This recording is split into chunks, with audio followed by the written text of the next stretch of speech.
Hey everyone, welcome back to my channel Ratna Mondal. তোমরা সকলে কেমন আছো? অবশ্যই কেমন সেকশনে জানিও। আমি তো খুবই ভালো আছি।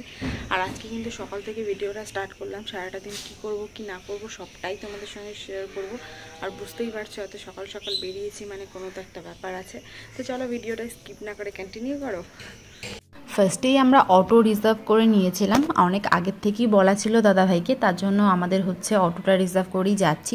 গাইঘাটার রাস্তায় চলে এসেছি, আর আমি ভিডিও করবো না, এটা হতেই পারে না। তো দেখতেই পারছো এত ভোরবেলা বেরিয়েছি, আর এত সুন্দর একটা ওয়েদার, সুন্দর একটা সকাল এইভাবে যে কাটাবো সত্যিই ভাবতে পারিনি। দেখতে দেখতে অনেকটা রাস্তা চলে এসেছি। আর এই হচ্ছে আমাদের জলেশ্বর মন্দির। জলেশ্বর মন্দির তোমরা অনেকেই চেনো। এখানে কিন্তু সোমবার কিন্তু খুব সুন্দর জাগ্রত পুজো হয়। জলেশ্বর মন্দিরের তুলনায় মানে কি বলবো তোমাদের, সেই তুলনা কোনো কিছু বলার নেই। কারণ আমি কিন্তু জলেশ্বর মন্দিরে মন্দিরের এখানে আজকে আমি পুজো দিতে আসিনি, আমি যাচ্ছিলাম আজকে কাষ্টডাঙাতে। আর মন্দিরের পাশ থেকেই যেতে হয়। দেখো মন্দিরটা কিন্তু খুব সুন্দর লাগছে, যদিও এত ভোরবেলায় আশা করি কেউ আসেনি মন্দিরে। মন্দিরের পুকুরটাও কিন্তু এখান থেকে দেখা যাচ্ছিল। তো মন্দির দেখেই আজকে আমাদের যাত্রাটা আমরা শুরু করলাম। আশা করি সারাটা দিন ভালোভাবেই যাবে। তো দেখতেই পাচ্ছ টুকটুক করে এগোচ্ছি সামনের দিকে। রাস্তার অবস্থাটা প্রচুর খারাপ ছিল, মাঝে মধ্যে ভাঙা রাস্তা। বুঝতে পারি না এত বড় বড় রাস্তা করেছে, একটুখানি কেন মেরামত করে না। এই রাস্তা খারাপের জন্য কিন্তু অনেক অ্যাক্সিডেন্ট হয় গাইস।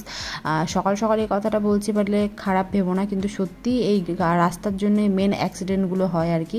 তো দেখতে পাচ্ছ ফাইনালি আমরা চলে এসেছি কাষ্টডাঙা বাজারের কাছাকাছি। আর এটা কিন্তু নগরুখরা, মানে কাষ্টডাঙা আগে যেটা নগরুখরা বাজার। তো নগরুখরা বাজার তোমরা কারা কারা চেনো অবশ্যই কমেন্ট সেকশনে জানিও। নগরুখরা বাজারের রোডটা কিন্তু সত্যিই অনেক বড়, এখান থেকে কিন্তু অনেক বড় বড় গাড়ি চলাচল করে। আর এটা হচ্ছে আমার ফার্স্ট কাষ্টডাঙার ভিডিও, মানে আমি আগে পরে কখনো এইভাবে ভিডিও করিনি কাষ্টডাঙায় এসে। অনেকদিন পরে এসেছি, যদিও সবাই যে যার মতন কাজকর্মে বেরিয়ে পড়েছে। দেখো কেউ সবজি নিয়ে, কেউ মাছ নিয়ে। আর পুরো রাস্তাটা কিন্তু ফাঁকা। একটু পরে কিন্তু এখানে এত পরিমাণ জ্যাম হয়ে যাবে, এতটা ভিড় হয়ে যাবে যার কোনো তুলনাই নেই। তো সকালবেলা ভিডিও করতে সত্যিই মুডটা অনেক ভালো লাগছিল। এখানেই ব্রিজটা পার হতে হয়, ব্রিজের পাশ থেকে কি সুন্দর একটা পার্ক করে দিয়েছে দেখো। আর এখানে এত বড় বড় বাস, এত বড় বড় বাস, কেমন যেন বাসগুলো দেখে বাংলাদেশের ফিল আসছিল। আর এখান থেকে কিন্তু মালদা, কল্যাণী, নৈহাটি, শিয়ালদা সব লোকালের বাসগুলো পাওয়া যায়। তো ফাইনালি আমরা চলেই আসলাম কাষ্টডাঙা বাজারের কাছাকাছি। আর এখানের রাস্তা, যদিও আমি প্রায় 1 বছর পরে কাষ্টডাঙায় এসেছি, এখানের রাস্তা যে কি অসাধারণ, মানে তোমাদের জাস্ট বলে বোঝাতে পারবো না। দেখো আমরা এখনও মেন রোডে রয়েছি, মেন রোডের অবস্থা এতটা পরিমাণ খারাপ। একটুখানি বৃষ্টি হয়েছিল ছিটে ফোটা, তার জন্য এখানে তলিয়ে গেছে। আর এই রাস্তাটা সত্যি প্রচণ্ড পরিমাণ খারাপ। যে এই রাস্তা দিয়ে একবার গেছে সে সারাটা জীবন এই রাস্তার কথাটা মনে রেখে দিয়েছে, এটা আমার চ্যালেঞ্জ। তো আমার একটাই কথা, এখানটার কাষ্টডাঙার লোকজন কেন যে ভোট দিয়ে ভালো কাউকে রাস্তাটা বানিয়ে দিতে পারে না, সেটাই হচ্ছে মেন কথা। তো দেখতে পাচ্ছ এখনও কিন্তু এইসব এলাকায় মাটির রাস্তা রয়েছে। তো ফাইনালি আমার গন্তব্যস্থল যেটা ছিল, যেখানে আমার আসার কথা ছিল, সেখানে আমি চলে এসেছি। এসে ফার্স্টেই নামটা এন্ট্রি করে নিলাম। এন্ট্রি করার পর যা পরিমাণ গরম লাগছিল কি বলবো, প্রচণ্ড পরিমাণ গরম লাগছিল। আর আজকে কিন্তু সকাল থেকেই গরমটা পড়েছে, প্রচণ্ড ঘুম পাচ্ছিল। কারণ আমি সেই ঘুম থেকে উঠেছি কটার সময় জানো? সেই 5:30টার সময় ঘুম থেকে উঠে রেডি হয়ে 6টার মধ্যে বেরিয়েছি। আর এই জায়গাটা না এসে কেমন একটা গ্রাম গ্রাম ফিল আসছে। দেখো সব দিকে কেমন নির্ঝুম। আর আমাদের আজকে নাম ছিল সবার ফার্স্টে, কারণ আমরাই ফার্স্ট এসেছি। 6:30টার সময় পৌঁছে, 6:30 না, 5:30টার সময় ঘুম থেকে উঠে 7:30টায় পৌঁছেছি এখানে। তো ফার্স্টে নাম হবে, এটাই তো স্বাভাবিক তাই না? এই জায়গাটা দেখে কিন্তু কেউ ভয় পেও না, কোনো ভুতুরে জায়গা দেখাতে আসিনি। আজকে খুব সুন্দর একটা ইনফরমেশান দেবো, সেই কারণে আমি এখানে চলে এসেছি। এখানে একটা দোকানও রয়েছে। তো চলো দেখা যাক আমি কি কারণে এসেছি সেটা তোমাদের বলি। আসলে আমার বয়ফ্রেন্ডটাকে নিয়ে প্রচুর সমস্যা হচ্ছে, তাই বয়ফ্রেন্ডকে যাতে আমি বিয়ের আগেই আঁচলে বেঁধে রাখতে পারি, তার জন্য কিন্তু আমি চলে এসেছিলাম কবিরাজের কাছে, যাতে আমার বরটাকে আমি আঁচলে বেঁধে নিতে পারি। তো ফাইনালি আমি বসে রয়েছি যে কখন আসবে কখন আসবে। এতক্ষণ ওয়েট করার পর সত্যি প্রচণ্ড পরিমাণ গরম লাগছে, খিদেও পাচ্ছে, যেহেতু সেই ভোরবেলা বেরিয়েছি। এখন প্রায় 8টা 8:30 বেজে গেছে, কিছু খাইনি।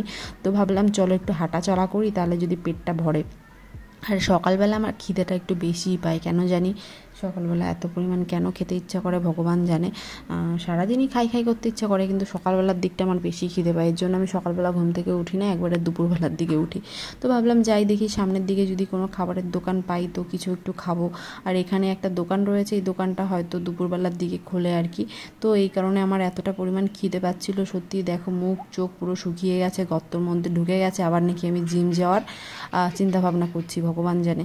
তো তারপর ভাবলাম যে চলো একটু ওয়েট করি। তো মাকে পাঠিয়েছিলাম খাবার আনতে, আর আমি কিন্তু এখানে বসে বসে রয়েছি যে না এখানে বসি, যে খাবারটা নিয়ে আসবে। আর আকাশের ওয়েদারটা দেখতে পাচ্ছ, আকাশে কিন্তু প্রচুর পরিমাণ মেঘ করেছে। আর এই যে ফাইনালি আমার মা নিয়ে এসছে date over biscuit, date over খাবার। তো তোমাদের কাছে একটাই রিকোয়েস্ট, যদি খাবার দাবার খাও একটু ডেট দেখে খেও, ডেট ছাড়া খেও না। আর এই গাছগুলো দেখে কেন জানি মনে হচ্ছিলো কি দার্জিলিং চলে এসেছি। আমাদের ওখানে যে কাজগুলো ছিল সেই কাজগুলো কমপ্লিট করে এখন বাড়ির দিকে যাচ্ছি। আর যেতে যেতে কিন্তু নেমেছে ধামাকাদার বৃষ্টি। আর যা সুন্দর বিখ্যাত রাস্তা, সেই রাস্তা তো তোমাদের সাথে না শেয়ার করে পারছিলামই না। তো সেই কারণে সেই রাস্তাটা তোমাদের সাথে শেয়ার করব। দেখো টুকটুক করে আমি এগোচ্ছি, বৃষ্টি কিন্তু পড়ছে, বৃষ্টির মধ্যে ভিজে যাচ্ছি, তারপরেও ভিডিও করার জন্য কতটা পরিমাণ স্ট্রাগল করছি। কি পরিমাণ বৃষ্টি হচ্ছে দেখো। আর বৃষ্টির মধ্যে এখানকার রাস্তাটা দেখো, জাস্ট দেখেছো কত সুন্দর পুকুর হয়ে গেছে। হ্যাঁ, এই পুকুরে হাঁস ব্যাঙ সাপ সব কিছুই একসঙ্গে স্নান করে, মানুষরাও যায়। কি জানি কেন যে এই রাস্তাটা ঠিক করে না। এই রাস্তায় আমার মনে হয় এই কাষ্টরাঙার এই রাস্তাটায় যা পরিমাণ লোকজন চলাচল করে আর হয়তো মেন রোডেও করে না।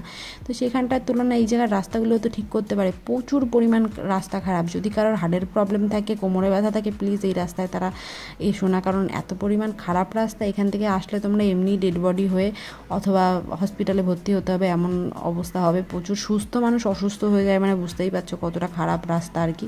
তো তারপরেও কিছু করার নেই, বাড়ির দিকে যেহেতু যেতেই হবে, তো সেই কারণে টুকটুক করে সামনের দিকে এগোচ্ছিলাম। আর এই যে দেখো কীরকম রাস্তার মাঝখানে এক একটা গর্ত আর কি। আর সামনে কিন্তু একটা বাঁশ বাগান আছে, তো সেই বাঁশ বাগানটা তোমাদের সঙ্গে শেয়ার করব। দেখো ফার্স্টেই যাচ্ছিলাম বাঁশের নিচ দিয়ে, বাঁশ বাগানে কিন্তু ভূত থাকে গাইস। তো ফাইনালি আমরা চলে আসলাম মেন রোডে। সত্যি অনেকটা কষ্ট হয়ে গেছে, এই ঝাঁকানি খেতে খেতে খেতে খেতে পুরো পেট ব্যথা হয়ে গেছে ঝাঁকানি খাওয়ার দরুনে।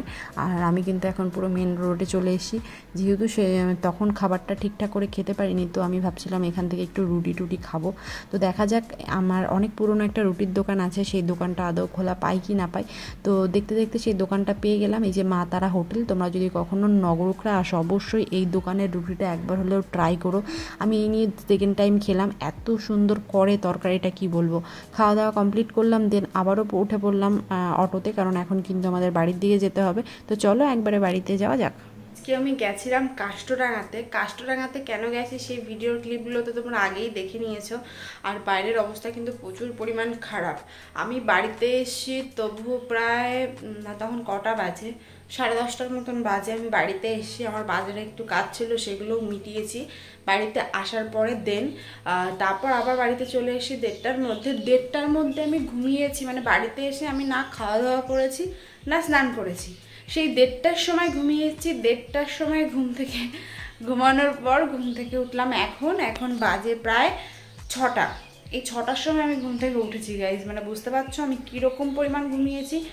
ইদানিং আমার ঘুমটা না প্রচুর ডিপ হয়ে যাচ্ছে, মানে প্রচুর ঘুমালে হচ্ছে আমি কাউকে কিছু চিনি না, সেটা তো আছে। বাট এই দুপুরবেলা টাইমস ঘুমিয়েছি কি বলবো। ঘুম থেকে উঠে যেহেতু স্নানটা করা হয়নি, তো এইমাত্রই স্নানটা করে আসলাম, আর ভিডিও ক্লিপ তো নেওয়াই হয়নি।